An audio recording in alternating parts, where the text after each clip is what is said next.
Hello friends, this video on Getting to Know Plants Part 20 is brought to you by examfear.com. No more fear from exam.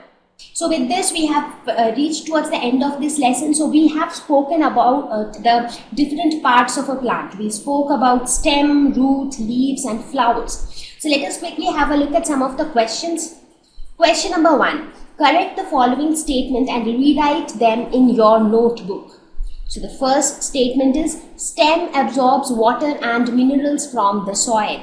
So that this is incorrect. That's because that's not stem which does this. It is root. Because root which is present under the ground and it absorbs water and minerals from the soil, which later gets transported to different parts of the plant. Leaves hold the plant upright. No, leaves are present there on the plant, but leaves doesn't hold the plant. So that's done by the stem. So it is not leaves, it should be stem. Roots conduct water to the leaves. Well, roots absorb the water from the soil, but the conduction part again is done by the stem. So instead of roots, it should be stems. The number of petals and sepals in a flower is always equal. Absolutely not. That's because, as I told you, that the number of petals could be 5, it could be 10, it could be 3, it could be 2. Similarly, the number of sepals can be anything. So, and how much is the number of petals and what is the number of sepals? They are quite independent of each other. So, they may be equal, they may not be equal. So, it is not a good idea to say that they are always equal. So you can say that they are not always equal. So they can be equal, they cannot be equal as well. If the sepals of a flower are joined together, its petals are also joined together. Again, that's also not necessary because the arrangement of the petals and the sepals are quite independent of each other. So it's not really necessary. So in this case, it may or may not be. If the petals of a flower are joined together, then the pistil is joined to the petal. Again, that's also not really necessary.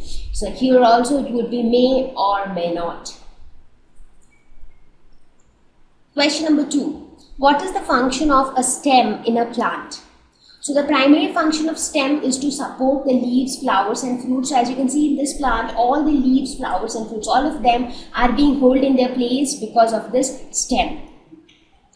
Conduction of water and nutrients between root and shoot. So roots will absorb water from the soil, but it is very important that the water and the minerals get conducted to each and every part of the plant. So that conduction is done by the stem.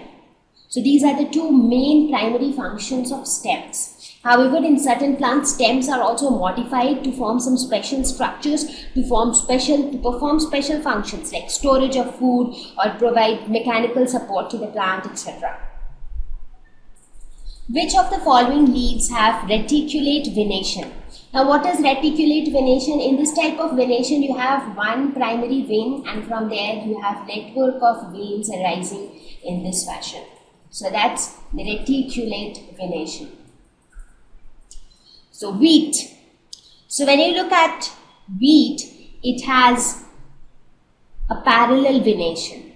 So if you look at the leaves of the wheat plant, they are grass-like structures. So wheat will have parallel venation, maize will also have parallel venation, grass would have parallel venation because all of them, their leaves are like grass leaves. So where you do not see those kind of branched veins. So what are we left with? China rose. When you look at the leaf of a China rose, it has a reticulate venation. Yes. Again, when you look at a tulsi plant, so that again has a reticulate venation. So tulsi plant, China rose, coriander, so all of them have a reticulate venation. So their veins are arranged in a net-like pattern. Thank you. Please visit www.examfear.com to watch more educational videos with a better experience. Please do not forget to like and subscribe to our YouTube channel for latest updates. Thank you once again.